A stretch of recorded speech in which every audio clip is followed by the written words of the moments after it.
नमस्कार, मैं हूं अंशुमान। क्रिप्टो काउंटर पर आपका स्वागत है।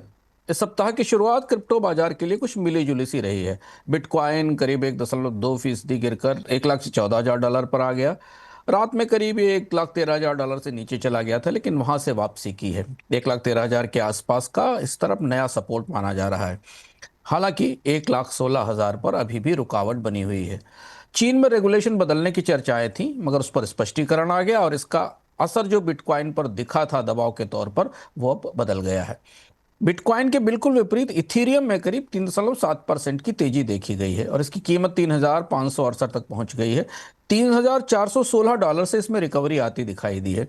इथीरियम में बड़े निवेशकों की बिकवाली जारी है, लेकिन आम निवेशक इस गिरावट पर खरीदारी कर रहे हैं। सोलाना करीब 2.1% बढ़कर 161.90 पर पहुंचा है। $158 पर से सपोर्ट मिल रहा है और $175 पर इसका रेजिस्टेंस है। डीफाई और मीम टोकन बॉन्क की गतिविधि के कारण सोलाना की रिकवरी को मदद मिल रही है। एक और महत्वपूर्ण कॉइन एक्सआरपी करीब करीब $2.50 से ऊपर ट्रेड कर रहा है।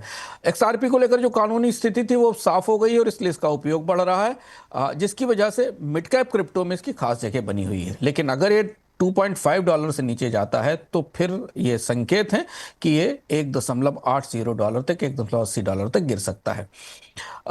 मिड कैप कॉइन्स में बॉन्क और चेन लिंक्स पर ध्यान देने की जरूरत है, ऐसा बाजार संकेत दे रहा है। लिंक को ओरेकल की डिमांड से मजबूती मिल रही है, लेकिन ये $25 के आसपास बार बार रुक रहा है। बॉन्क सोलाना की मजबूती पर सवार है, लेकिन इसमें उतार चढ़ाव और जोखिम दोनों ज्यादा है।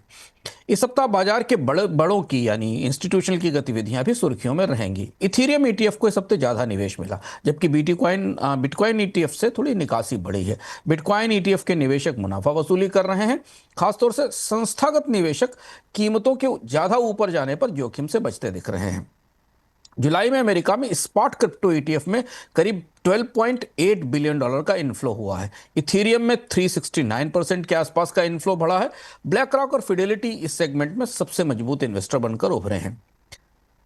अब छोटे निवेशकों के उत्साह की पैमाइश भी कर लेते हैं। गूगल ट्रेंड पर क्रिप्टो, चाइना बैन और एक्सआरपी ईटीएफ जैसे शब्दों की खोज 200% तक बढ़ी।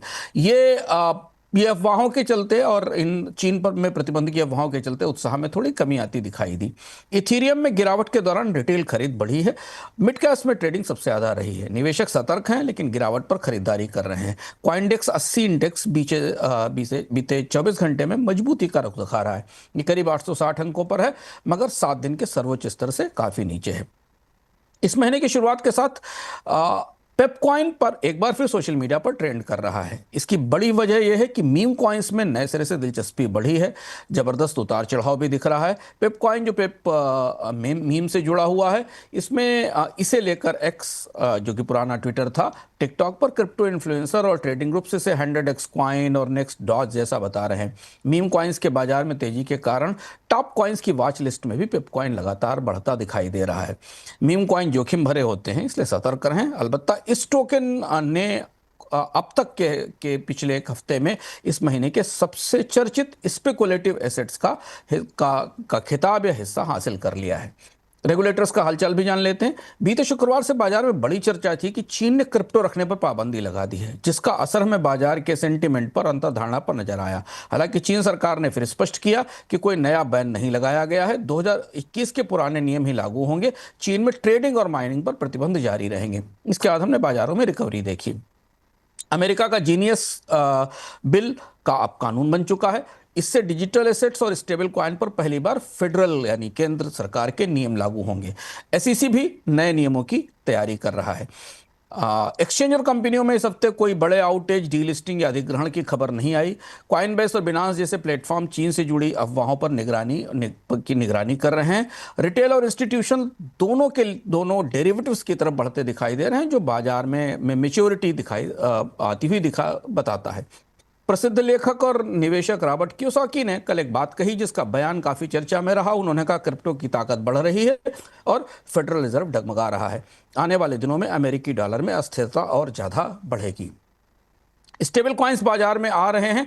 अब अमेरिका में सभी स्टेबल कॉइन्स को 100% लिक्विड रिजर्व रखना होगा, जिससे यूएस डॉलर से पेग टोकन में भरोसा बढ़ता हुआ दिखाई देगा।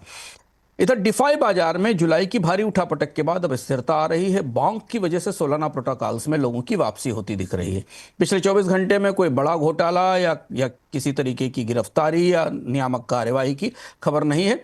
चीन और अमेरिका की एजेंसियों ने अफवाह फैलाने वाले स्कैम्स पर चेतावनी जरूर दी है, लेकिन अभी कोई नई कार्रवाई नहीं हुई है।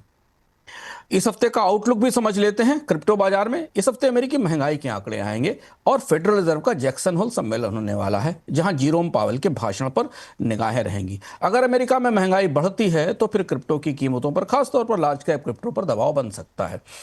टेक्निकल रिस्क का आकलन भी है। चार्ट बता रहे हैं कि अगर बिटकॉइन $113,000 और ईटीएच $3500 से नीचे बंद होते हैं तो आने वाले दिनों में कुछ बड़ी बिकवाली दिखाई देती है। निवेशकों को स्टेबल कॉइन्स में इनफ्लो पर नजर रखनी चाहिए और ईटीएफ में बदलाव करीब से देखना चाहिए। निवेशक जो बड़े टोकन अनलॉक होने वाले हैं इनको भी अपनी निगरानी में रख रहे हैं। और हम आ गए हैं क्रिप्टो विजडम पर।